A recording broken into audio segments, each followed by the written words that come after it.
Hello student, good morning. आज हम लोग फिर ऑनलाइन माध्यम से एमए सेमेस्टर 4 की क्लास के लिए जुड़े। हम लोग इसमें भारत में दलीय व्यवस्था यानी कि पार्टी सिस्टम इन इंडिया के बारे में जानने की कोशिश कर रहे हैं और कुछ हम लोग जानेंगे। आज हम लोग इस दलीय व्यवस्था, भारत में दलीय व्यवस्था की विशेषताओं के बारे में हम लोग जानने की कोशिश करेंगे। भारत की दलीय व्यवस्था की कुछ प्रमुख विशेषताओं का उल्लेख निम्नलिखित रूप में किया जा सकता है।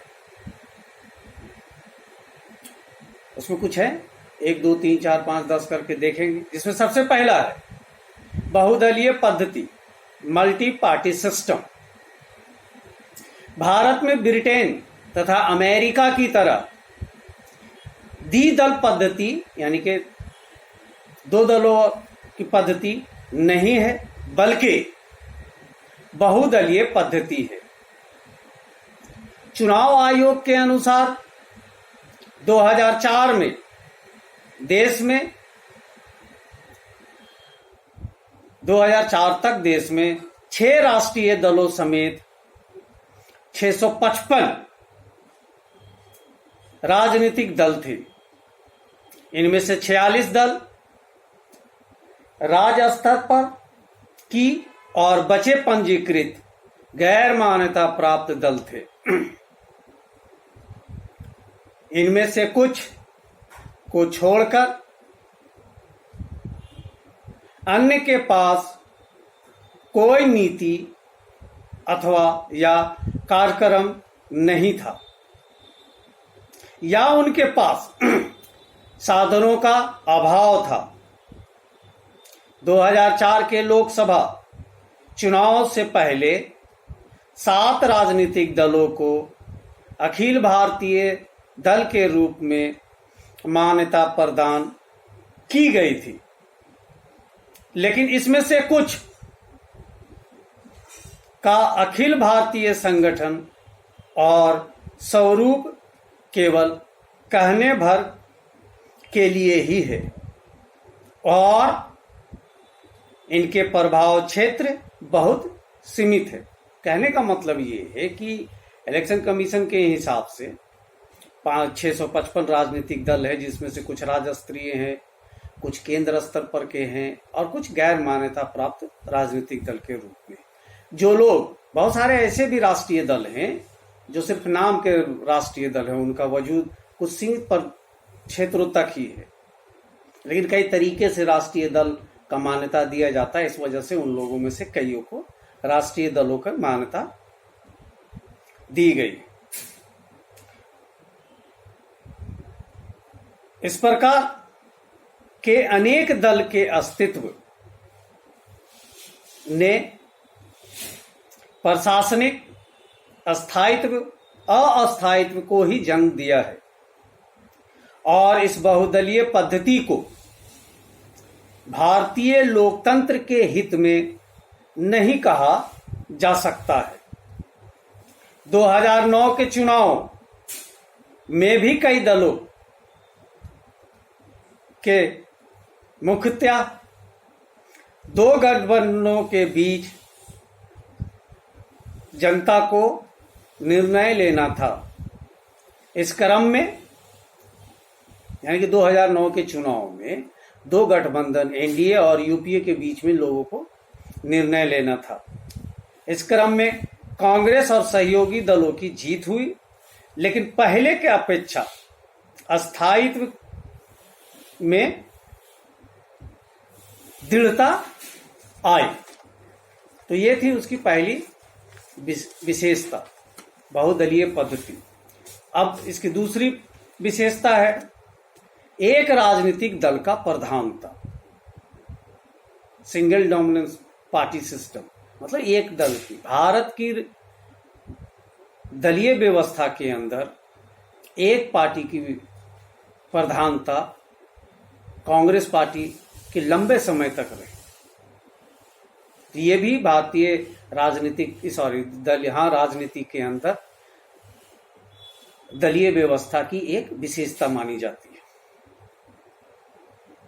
चौथे आम चुनाव से पहले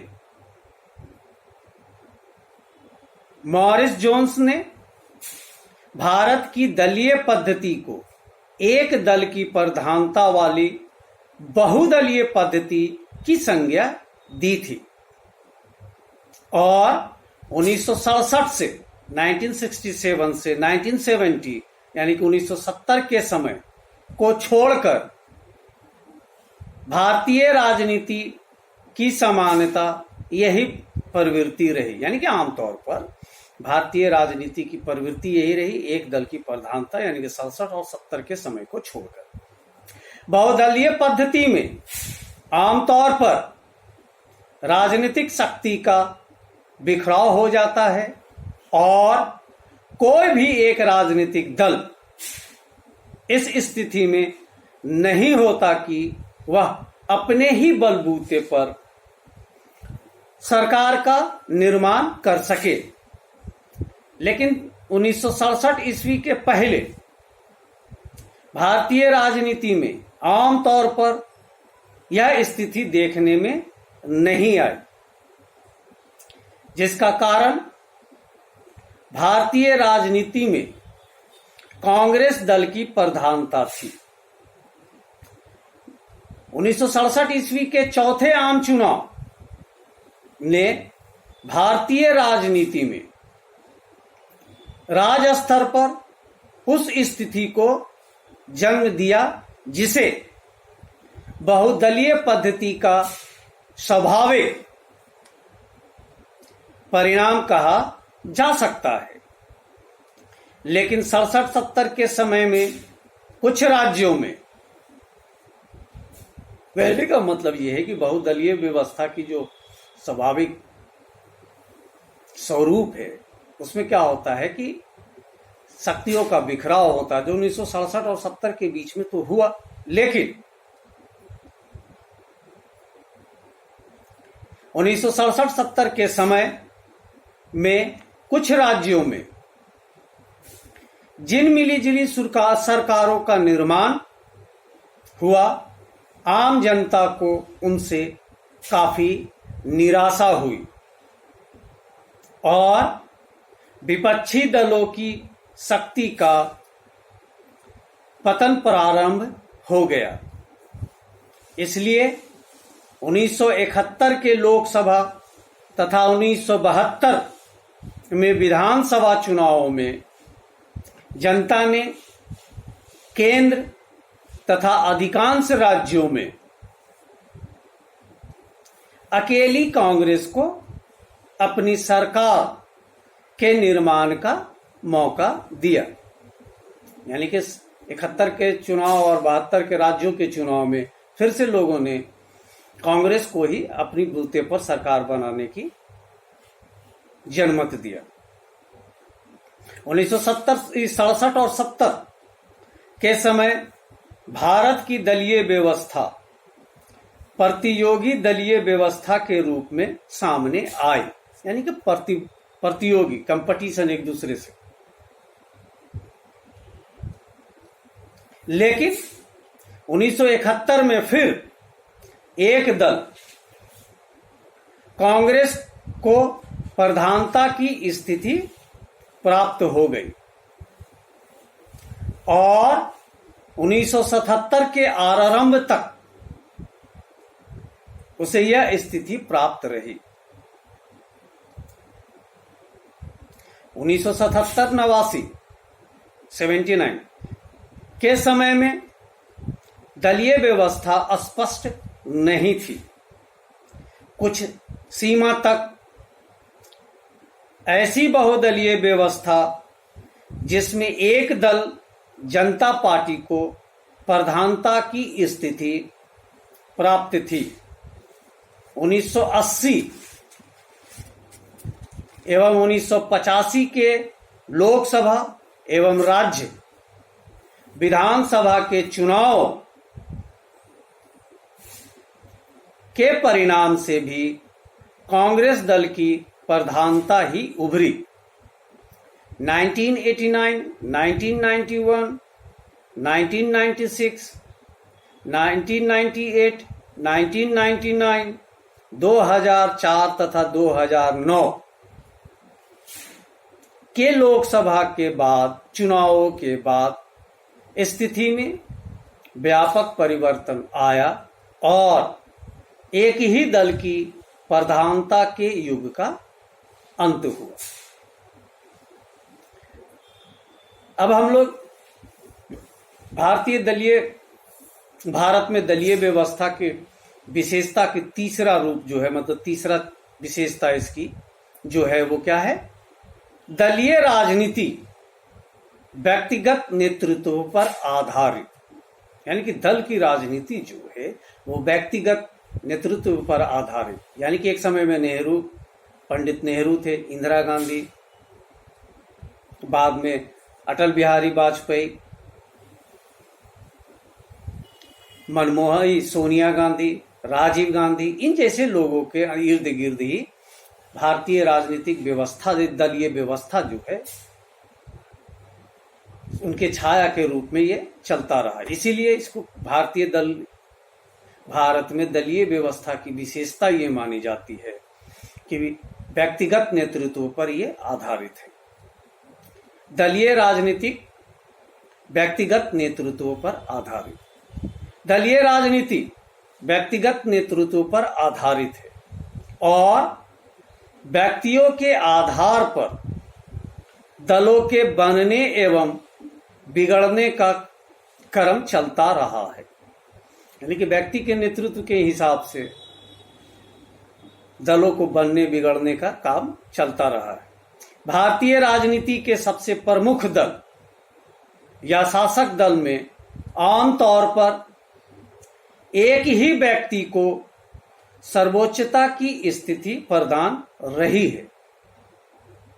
1951 से 1946 यानी कि 1951 से 1964 के तक पंडित नेहरू को यह स्थिति प्राप्त थी और बाद में 1970 से 1976 के समय में तथा फिर 1980 के शुरू में श्रीमती इंदिरा गांधी द्वारा इस स्थिति को प्राप्त कर लिया गया था। 1984 के चुनाव के बाद राजीव गांधी की प्रभावी भूमिका उभरी। 1998, 99 तथा 2004 के लोकसभा चुनाव में श्री अटल बिहारी वाजपेयी और श्रीमती सोनिया गांधी के व्यक्तित्व एवं शैली खासे चर्चा के विषय रहे। इस संबंध में 1964-69 तथा 1977-89 की स्थिति जरूर ही अपवाद रही, यानी कि 64 से 69 के बीच में और 77 से 79 के बीच में यह अपवाद स्वरूप रहा कि वहां व्यक्तियों का व्यक्तित्व या नेतृत्व के आधार पर चुनाव नहीं या फिर उसके आधार पर चुनाव नहीं लड़े गए। लेकिन एक अन्य तथ्य यह है कि जब भी शासक दल में शक्तिशाली व्यक्तिगत नेतृत्व का अभाव हुआ,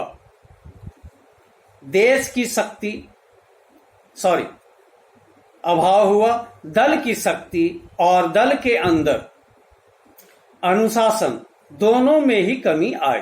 कहने का मतलब यह है कि जब कभी भी व्यक्तिगत नेतृत्व का अभाव हुआ तब दल की शक्ति में भी और उनके अंदर जो अनुशासन होता है, दलीय अनुशासन, उसमें भी कमी आई। 2009 के चुनाव में भी प्रभावी नेताओं की छाया में संपन्न हुई, यानी कि 2009 के जो चुनाव हुए वो भी प्रभावी नेताओं की छाया में संपन्न हुई। सोनिया एवं मनमोहन सिंह के विरुद्ध आडवाणी के व्यक्तित्व को जनता ने अस्वीकार कर दिया। तो ये थी इसकी तीसरी विशेषता। अब इसकी चौथी विशेषता, दलों में विभाजन, विघटन और अस्थायित्व की प्रकृति। आप कह सकते हैं कि विभाजन, विघटन और अस्थायी भी कोई विशेषता होती है तो पहचान है कि इस तरह की स्थिति हमारे यहाँ होती रहे। दलों में विभाजन, विघटन और अस्थायित्व की प्रकृति।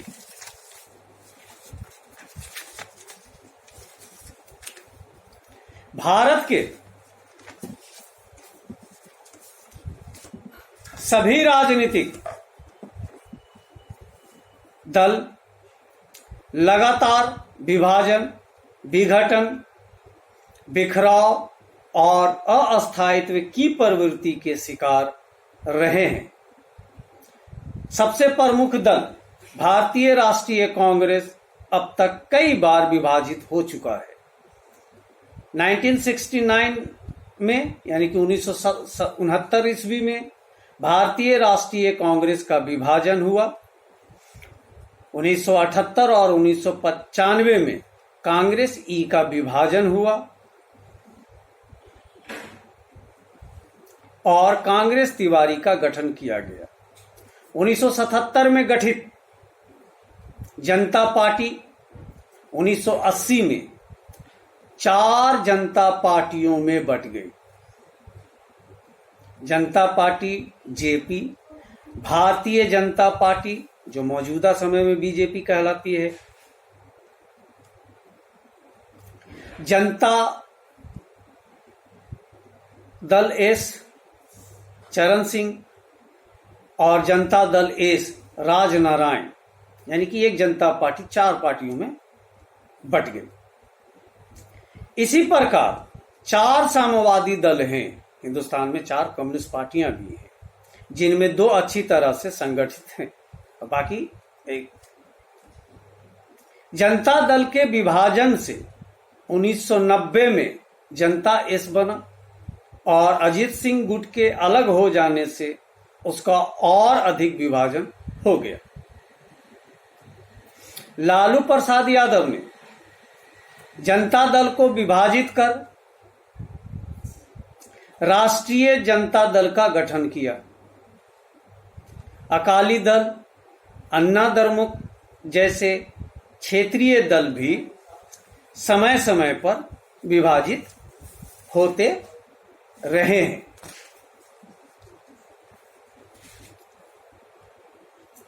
दो 2003 में बहुजन समाज पार्टी भी विभाजित हो गई। उत्तर प्रदेश में पार्टी से अलग हुए गुट को विधानसभा अध्यक्ष ने लोकतांत्रिक बहुजन दल के रूप में मान्यता दे दी। कांग्रेस से निकाले जाने पर शरद पवार एवं पीए संगमा जैसे नेताओं ने राष्ट्रवादी कांग्रेस पार्टी नाम से नई पार्टी बना दी। खास बात यह है कि आज